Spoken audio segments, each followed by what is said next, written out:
हर हर महादेव विद्यार्थियों, केएसजी coaching classes के YouTube channel पर आप सभी का स्वागत है। आज की कक्षा में हम पढ़ने वाले हैं अधिगम के वक्र और अधिगम के पठार। परीक्षा में यहाँ से प्रश्न पूछे जाते हैं, बिल्कुल इजी प्रश्न आएंगे, लेकिन कभी कभी सरल प्रश्न बहुत कठिन हो जाते हैं, इसलिए आपको सिंसियरली ये टॉपिक देखना है। सबसे पहले अधिगम का वक्र होता है, उसकी परिभाषा क्या होती है। देखिए, सीखने की मात्रा को यदि समय, अभ्यास, प्रयासों के साथ प्रदर्शित करने वाले वक्र को अधिगम का वक्र कहते हैं। इसका मतलब ये हुआ कि अधिगम का वक्र क्या होता है, एक ग्राफ होता है। इस तरह से ग्राफ होता है। इस ग्राफ के अंदर एक अक्ष के ऊपर तो सीखने की मात्रा होती है और दूसरी अक्ष के ऊपर होती है या तो समय होगा, टाइम होगा, या फिर प्रयासों की संख्या या अभ्यास की मात्रा होगी। तो ये एक्स एक्सिस है, ये वाई एक्सिस है। एक्स के ऊपर ये सारी चीज़ें होती हैं जनरली, और वाई के ऊपर सीखने की मात्रा या क्वांटिटी को दर्शाया जाता है, भाई कितना सीखा है। तो इसके मध्य जो ग्राफ खींचे तो उसे अधिगम का ग्राफ या अधिगम का वक्र कहते हैं। सबसे पहले हरमन एबिंगास ने 1885 में ये वक्र प्रतिपादित किए थे, जब वे स्मृति पर कार्य करते। उन्होंने एक्सपेरिमेंट्स किए थे स्मृति के ऊपर और काफ़ी डाटा कलेक्ट किया था, तो उसी दौरान उन्होंने अधिगम के वक्र प्रतिपादित किए थे। तो दूसरा महत्वपूर्ण प्रश्न ये आ जाता है आपके कि अधिगम के वक्र सबसे पहले प्रतिपादित किसने किए थे, हरमन एबिंगास ने। यह वक्र समय के साथ अधिगम की तीव्रता या गति किस प्रकार हो रही है, अर्थात उन्नति को प्रदर्शित करता है। अधिगम की तीव्रता को, अधिगम की गति को या अधिगम की उन्नति को प्रदर्शित करने वाले वक्र को अधिगम का वक्र कहते हैं। ये मुख्य रूप से 4 प्रकार के होते हैं, और पहला प्रकार है वो आता है सरल रेखीय या फिर लीनियर कर्व। लीनियर कर्व बोलते हैं, सरल रेखीय कर्व बोलते हैं। इस प्रकार के वक्र में प्रयासों के साथ साथ अधिगम की मात्रा एक समान रूप से बढ़ती है, अतः वक्र एक सीधी रेखा प्राप्त होती है। अर्थात जैसे जैसे ट्रायल बढ़ते हैं वैसे वैसे एक कांस्टेंट गति से अधिगम भी बढ़ता जाता है। दोनों की प्रयासों की संख्या और अधिगम की मात्रा दोनों के अंदर एक तरह से समानुपात रहता है। इसे समान निष्पादन वक्र भी कहते हैं, कर्व ऑफ इक्वल रिटर्न्स। ये आप याद रख लेना, कर्व ऑफ इक्वल रिटर्न्स। इसे रेखीय त्वरण वक्र भी कहते हैं, एसिलरेशन कर्व भी कहते हैं। इसे समान उपलब्धि वक्र भी कहते हैं। ये भी आपके प्रश्न आ सकता है, समान उपलब्धि वक्र निम्न में से कौन सा, और फिर वो 4 ग्राफ दे देगा आपको। इस प्रकार का वक्र बहुत ही कम प्राप्त होता है, इसको मोस्ट लगा लेना, क्योंकि अधिगम एक व्यापक प्रक्रिया है और ये बहुत सारे कारकों से प्रभावित होती है। मतलब इसको प्रभावित करने वाले कारक बहुत ज़्यादा होते हैं। ये एक डिटेल प्रोसेस होता है अधिगम। ये चीज़ मैं बता ही चुका हूँ आपको पहले ही। तो देखिए, यहाँ पे ये ग्राफ है, आपको दिख गया होगा ग्राफ। अधिगम की मात्रा इस अक्ष पे अपन ने ले ली है और प्रयास या ट्रायलों की संख्या यहाँ पे ले ली है। पहले प्रयास के अंदर मान लो अधिगम की मात्रा 1 थी, दूसरे प्रयास के अंदर हो गई 2, तीसरे प्रयास के अंदर हो गई 3 और चौथे प्रयास के अंदर हो गई 4। तो इस तरह से जैसे जैसे अधिगम की प्रयासों की संख्या बढ़ रही है, अधिगम की मात्रा समान रूप से बढ़ रही है। समान का मतलब यहाँ से यहाँ तक जितनी मात्रा थी वही यहाँ से यहाँ तक, अर्थात प्रत्येक प्रयास के अंदर समान उपलब्धि प्राप्त हो रही है। इस प्रकार का जो कर्व है वो बहुत ही कम, रेयर चांस के अंदर ही मिलता है। दूसरा कर्व जो आता है वो आता है नतोदर कर्व, जिसको कहते हैं कॉनकेव कर्व। इसको मोस्ट लगा लेना, इसको बोलते हैं कॉनकेव कर्व। इसी कर्व को सकारात्मक, धनात्मक और वर्धमान कर्व भी कहते हैं। वर्धमान का मतलब होता है बढ़ता हुआ, इंक्रीमेंट। इसे उत्तल वक्र भी कहते हैं। उत्तल वक्र इसलिए कहते हैं क्योंकि उसका जो स्ट्रक्चर है वो उत्तल दर्पण की तरह होता है। इस प्रकार का वक्र तब बनता है जब प्रारंभ में प्रयासों की संख्या, सीखने की गति मंद हो और बाद में ये बढ़ जाए। शुरू के प्रयासों में तो मंद गति से सीखे बालक और बाद में ये बढ़ जाए, बाद के प्रयासों में तीव्रता से सीखे, तो किस प्रकार का कर्व प्राप्त होगा, नतोदर वक्र या कॉनकेव कर्व प्राप्त होगा आपको। वर्धमान का मतलब बढ़ता हुआ, शुरू के अंदर धीमे धीमे और बाद में तेज। इस तरह से कुछ होता है ये, इस तरह से शुरू में तो धीरे धीरे बढ़ा है और फिर एक साथ धीरे तेजी से बढ़ने लग गया। यह वक्र तब बनता है जब अधिगमकर्ता को कठिन कार्य करने के लिए दे दिया जाता है। इस कारण से प्रारंभ में तो अधिगमकर्ता का निष्पादन मंद रहता है, लेकिन प्रयासों की संख्या बढ़ने पर अधिगम में तीव्रता आती है। शुरू में यदि कोई कठिन कार्य दे दिया जाता है तो वहाँ पर परफॉर्मेंस डाउन जाती है, इसलिए ऐसा कार्य करने के लिए शुरू में धीमी होने के कारण ऐसा कर्व मिल जाता है। इस स्थिति में अधिगम आनंदमय होता है, इसको मोस्ट लगा लेना, और अधिगमकर्ता आंतरिक व बाह्य रूप से अभिप्रेरित रहता है। अभिप्रेरित का मतलब होता है मोटिवेटेड रहता है। अगर वो मोटिवेटेड नहीं होगा तो जो अधिगम की प्रक्रिया शुरू में धीमी थी वो बाद में भी धीमी ही रह जाएगी। अब देखिए, ये इस प्रकार का कर्व होता है। यहाँ पर अधिगम की मात्रा है, यहाँ पर ये प्रयासों की संख्या है। मान लीजिए 8 प्रयास यहाँ पे किए गए हैं। पहले प्रयास के अंदर मान लीजिए यहाँ पे है, दूसरे प्रयास में यहाँ, तीसरे प्रयास में यहाँ, चौथे प्रयास में यहाँ, पांचवें प्रयास में यहाँ, छठे प्रयास में यहाँ, सातवें प्रयास में यहाँ। तो यहाँ पे देखिए, अब अधिगम की मात्रा देख रहे हैं तो पहले प्रयास के अंदर लगभग 1 के करीब है, दूसरे प्रयास में 1.2, तीसरे प्रयास में 1.3, चौथे प्रयास के अंदर लगभग ये 4 हो गई, पांचवें प्रयास के अंदर जाते जाते ये 5 हो गई, छठे प्रयास के अंदर जाते जाते 10 हो गई। देखिए इधर की साइड जो मात्रा है ये 10 है। फिर छठे प्रयास के अंदर 15 हो गई, और सातवें प्रयास के अंदर फिर ये देखो 20 हो गई, आठवें प्रयास के अंदर ये हो गई 30 हो गई, 20 के बाद में डायरेक्ट 30 हो रही है। तो इस तरह से शुरू में धीमी थी और फिर धीरे धीरे तेजी से हो गई। तो ये जो अधिगम वक्र होता है ये सकारात्मक अधिगम वक्र कहलाता है। इसमें आनंदमय होता है, सुखदायक कर्व कहते हैं इसको अधिगम का। तीसरा जो कर्व आता है वो आता है उन्नतोत्तर वक्र। उन्नतोत्तर वक्र जो होता है उसको कॉन्वेक्स कर्व भी कहते हैं। उन्नतोत्तर कर्व को कॉन्वेक्स, उसको कॉनकेव कहते हैं, इसको कॉन्वेक्स कहते हैं। इसको हासमान, ऋणात्मक या अवतल वक्र भी कहते हैं। हासमान वक्र, डिक्रीमेंट वाला कर्व कौन सा है? उन्नतोत्तर। यह वक्र तब बनता है जब प्रारंभिक प्रयासों में सीखने की गति तेज हो लेकिन बाद में धीमी हो जाए। ऐसा अधिगमकर्ता के निष्पादन के उच्चतम शिखर पर आने के कारण होता है। अब देखिए, जैसे मैं आपको बताऊं, आपकी जो लर्निंग का जो ग्राफ होता है ज़्यादातर यही रहता है।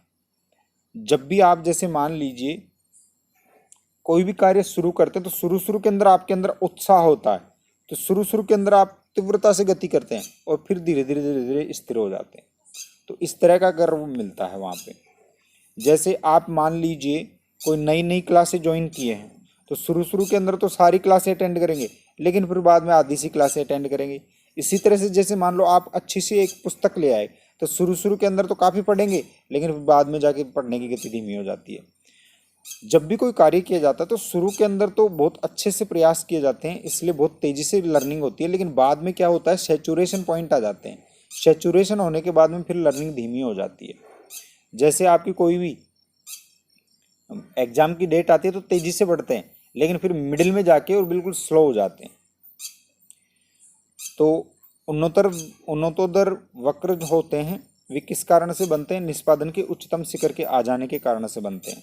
इसको मोस्ट लगा लेना, ये प्रश्न पूछा जा सकता है आपके। कभी कभी अधिगमकर्ता की अनिच्छा व थकान के कारण भी ऐसा हो जाता है। अगर वो थक गया है या उसकी इच्छा नहीं है कोई चीज़ सीखने की तो भी कॉन्वेक्स आपका कर्व बन जाएगा। यह अधिगम की यांत्रिकता को प्रदर्शित करता है, इसको भी मोस्ट लगा लेना। इसके अंदर मैकेनिकल प्रोसेस होता है, इसके अंदर इंटरेस्ट नहीं रहता। कॉनकेव के अंदर इंटरेस्ट रहता है, आंतरिक रूप से मोटिवेटेड रहता है, लेकिन इसके अंदर मैकेनिकल रहता है, ये खराब माना जाता है। अब देखिए, ये है आपका वो ग्राफ अधिगम की मात्रा। इस तरह से एक ग्राफ बन जाता है ये। जैसे जैसे शुरू के अंदर तो तेजी से लर्निंग हुई, फिर धीमी मात्रा घट गई। यहाँ पर जो मात्रा है अधिगम की वो बिल्कुल कम होती जा रही है समय के साथ, जैसे जैसे बढ़ता जा रहा है। तो प्रारंभ में तेज ज़्यादा अधिगम हुआ, बाद में जाके कम अधिगम हुआ। तो किस प्रकार का अधिगम हुआ? कॉन्वेक्स। चौथा और अंतिम प्रकार का जो कर्व आता है उसको कहते हैं मिश्रित वक्र या मिक्स्ड या एस शेप कर्व। इसको बोलते हैं एस शेप कर्व, मिश्रित कर्व को बोलते हैं एस शेप या मिक्स्ड। इसको आकारी की वक्र, वर्तुलाकार वक्र, एस आकारी की वक्र, एस को बोलते हैं इस तरह से, एस की तरह की आकृति होती है उसकी, या सीढ़ीदार वक्र भी कहते हैं। इस प्रकार के वक्र में प्रारंभ में सीखने की गति धीमी होती है, फिर बढ़ जाती है और अंत में पुनः धीमी हो जाती है। इससे वर्धमान और ह्रासमान दोनों प्रकार के वक्र शामिल होते हैं। इस तरह की आकृति होती है कुछ इस तरह से, इस तरह से ये आकृति रहती है लगभग इसकी। हालांकि इसमें जो कंप्यूटर है उसमें थोड़ा सा मिल नहीं पाया डेटा, इसलिए इस तरह से हो रहा है। इस तरह की आकृति रहती है, प्रारंभ में धीमी, फिर तेज, फिर धीमी, अंत में क्या हो जाती है, धीमी हो जाती है सीढ़ीदार के अंदर। मुझे लगता है क्लियर हो गया होगा आपके। अब आता है दूसरा महत्वपूर्ण टॉपिक आज का, अधिगम का पठार। इसको बोलते हैं प्लेच्यू ऑफ लर्निंग। पठार को अंग्रेजी में बोलते हैं प्लेच्यू। देखिए स्किनर ने कहा है जब सीखने की गति में उन्नति का बोध नहीं होता है तो यह सीखने का पठार कहलाता है। जब उन्नति का बोध नहीं हो, सीखने की गति में या सीखने के कर्व के अंदर यदि उन्नति का बोध नहीं हो रहा है तो इसे कहेंगे पठार। रेक्स और नाइट ने कहा है कि सीखने के पठार तब आते हैं जब व्यक्ति सीखने की एक अवस्था से दूसरी अवस्था में प्रवेश करता है। इसको मोस्ट लगा लेना, ये प्रश्न आपके छप सकता है। सीखने के पठार कब आते हैं रेक्स के अनुसार, जब व्यक्ति सीखने की एक अवस्था से सीखने की दूसरी अवस्था में प्रवेश करता है तो पठार बन जाता है। सोरेनसन, सीखने के दौरान पठार साधारणतः कुछ दिनों, सप्ताहों और महीनों तक रह सकता है। यहाँ पे यक नहीं आएगा, तक आएगा। देखिए अब इसकी डेफिनेशन क्या होती है। अधिगम प्रक्रिया के दौरान कुछ ऐसा समय आता है जब सीखने में उन्नति नहीं होती है और अधिगम का वक्र एक क्षैतिज रेखा प्राप्त हो जाती है। इसे अधिगम का पठार कहते हैं। इसका मतलब ये हो गया कि सीखने की प्रक्रिया होती है, उसके अंदर एक जब वक्र प्लॉट करते हैं तो कभी कभी जो ये वक्र होता है ये एक क्षैतिज रेखा प्राप्त होती है, इस तरह से क्षैतिज। इसे ही अधिगम का क्या कहते हैं, वक्र कहते हैं। यहाँ पर क्या होती है, सीखने में उन्नति प्रदर्शित नहीं होती।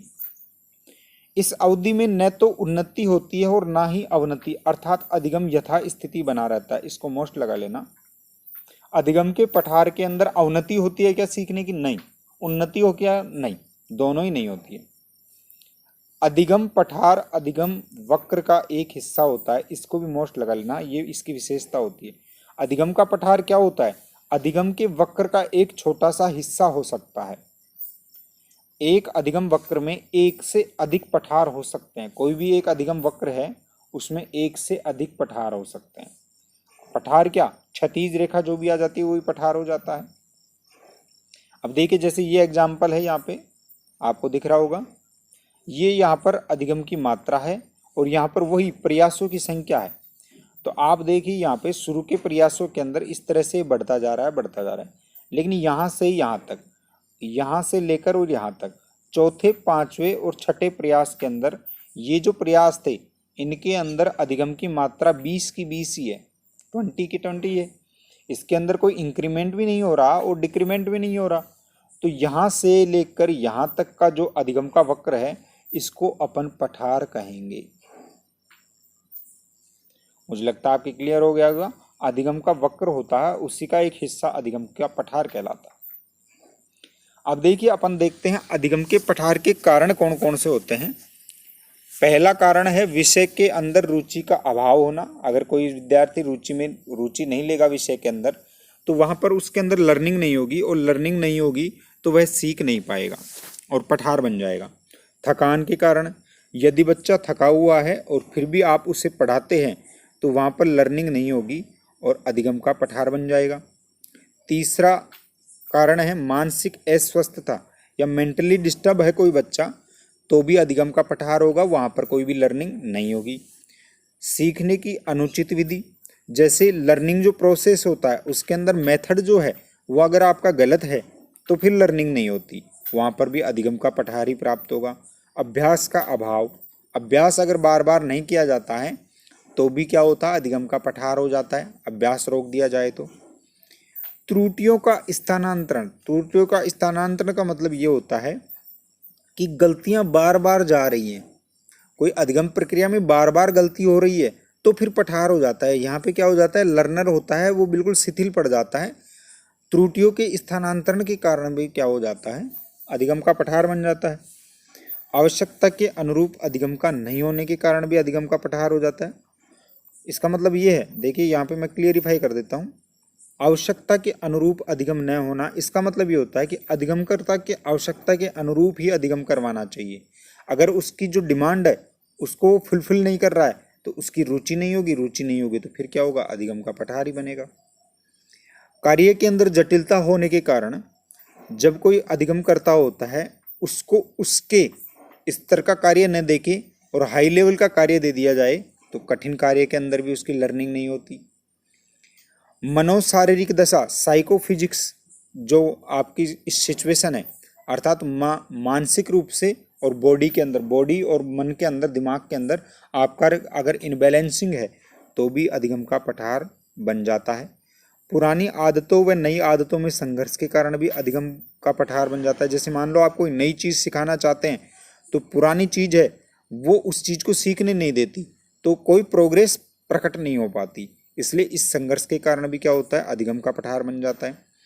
जटिल कार्य के केवल एक पक्ष पर ध्यान देने के कारण, यदि अधिगमकर्ता केवल जटिल कार्य है उसके एक पक्ष पर ध्यान दे रहा है और दूसरे पर नहीं दे रहा, तो दूसरा जो कमजोर पाया है वो अधिगम का पठार बना देता है। व्यवधान व प्रेरणा के अभाव के कारण, यदि कोई व्यवधान उत्पन्न हो रहा है अधिगम में तो भी क्या हो जाता है, अधिगम का पठार बन जाता है। यदि प्रेरणा का अभाव है अधिगमकर्ता के अंदर तो भी अधिगम का पठार होगा, क्योंकि प्रेरणा तो अधिगम का मूल होता है। नकारात्मक कारक जैसे आलस्य या ध्यान का भंग होना, ये भी क्या होते हैं, अधिगमकर्ता से रिलेटेड काम होते हैं जो कि अधिगम का पठार बना देते हैं। उत्साहहीनता, जैसे कोई अधिगमकर्ता उत्साहहीन है, उसके अंदर उत्साह की कमी है तो फिर अधिगम प्रक्रिया नहीं करेगा, अधिगम प्रक्रिया नहीं करेगा तो पठार बनेगा। अब अपन देखते हैं अधिगम के पठार के निवारण। निवारण का मतलब होता है इसको दूर कैसे किया जाए। अधिगम का जो पठार है ये सही नहीं माना जाता है, ये गलत माना जाता है अधिगम में, इसको दूर कैसे किया जाएगा। तो सोरेमन जो है, सोसेमन या सोरेमन है, उन्होंने एक स्टेटमेंट दिया है, शायद ही कोई ऐसी विधि है नहीं है, शायद कोई ऐसी विधि नहीं है जिससे पठारों को बिल्कुल समाप्त किया जा सके, पर उनकी संख्या व अवधि को कम किया जा सकता है। एक तो एक अधिगम पठार के अंदर उनकी संख्या, जैसे इस अधिगम पठार के अंदर 4-5 पठार बन, अधिगम वक्र के अंदर 4-5 पठार बन गए तो इनकी संख्या को कम किया जा सकता है। और दूसरा उसकी अवधि को कम किया जा सकता है, जैसे ये यहाँ से लेकर यहाँ तक काफ़ी समय तक पठार रह गया तो हम इसको कम कर सकते हैं, इसकी अवधि को क्या कर सकते हैं, कम कर सकते हैं। ये अधिगम का पठार इस तरह से इतना सा ही रह सकता है। तो ये सोरेमन का एक स्टेटमेंट था। अब देखिए अपन देखते हैं किस तरह से निवारण कर सकते हैं अपन। सीखने का समय वितरण करके, समय वितरण का मतलब डिस्ट्रीब्यूशन ऑफ टाइम, टाइम अलग अलग करके, और फिर अधिगमकर्ता को ये पता रहे कि इस टाइम में ये लर्निंग करनी है तो वो कहीं ना कहीं आपको बेनिफिट देगा उसके अंदर। उत्साह के साथ सीखने, उत्साहवर्धन करना, अधिगमकर्ता का उत्साह बनाए रखना चाहिए, जिसके कारण से क्या होता है, अधिगम प्रक्रिया नीरस नहीं होती, नीरस नहीं होती तो अधिगम का पठार भी नहीं बनता। पाठ्य सामग्री का संगठन अर्थात ऑर्गेनाइजेशन ऑफ एजुकेशनल जो मटेरियल है, तो शिक्षण सामग्री है उसका जो ऑर्गेनाइजेशन करना है वो भी समुचित ढंग से होना चाहिए, जिसके कारण अधिगम होता है वो आसान बनता है। शिक्षण विधि में परिवर्तन, यदि किसी शिक्षण विधि कामयाब नहीं हो पा रही है तो कोई दूसरी शिक्षण विधि का प्रयोग करना चाहिए जिससे कि पठार नहीं बने और उत्साह बना रहे। प्रेरणा, बच्चे को मोटिवेटेड करते रहना चाहिए जिससे कि क्या वो अधिगम करता रहे। उद्दीपन व प्रबलन, ये भी बहुत इंपॉर्टेंट है। उद्दीपन का मतलब होता है स्टिमुलस, तो उद्दीपन क्या होगा, उद्दीपन का मतलब ये होता है कि बच्चे के अंदर चिंगारी पैदा करते रहो, उसको अट्रैक्ट करते रहो। और प्रबलन का मतलब होता है उसको रेनफोर्स देते रहो, कोई ना कोई इनाम शाबाशी वगैरह देते रहो जिससे वो अधिगम के अंदर अट्रैक्टेड रहे। अधिगमकर्ता को विश्राम देकर, वो बहुत थक जाता है तो उसको थोड़ा सा विश्राम भी देना चाहिए। ऐसा नहीं कि पूरे लेक्चर के अंदर ही बिल्कुल पढ़ाते रहें, 5 मिनट का अगर वो डिमांड कर रहा है तो उसको रेस्ट दिया जा सकता है। अच्छी आदतें निर्मित करके, अधिगम जो प्रक्रिया होती है वो आदतों पर भी निर्भर करती है, तो अच्छी आदतें निर्मित करने के बाद में अधिगम प्रक्रिया थोड़ी आसान हो जाती है। इसके कारण से अधिगम का पठार नहीं बनता है। तो ये था अधिगम का पठार और अधिगम के वक्र। आज की कक्षा में अपन इतना ही पढ़ेंगे। अगर कोई भी चीज़ समझ में नहीं आई हो, कारणों में से, निवारण में से कोई भी चीज़, तो आप मेरे को कमेंट बॉक्स के अंदर पूछ सकते हैं। आज के लिए इतना ही। इस वीडियो को ज़्यादा से ज़्यादा लाइक और शेयर कीजिए, चैनल को सब्सक्राइब कीजिए। हर हर महादेव।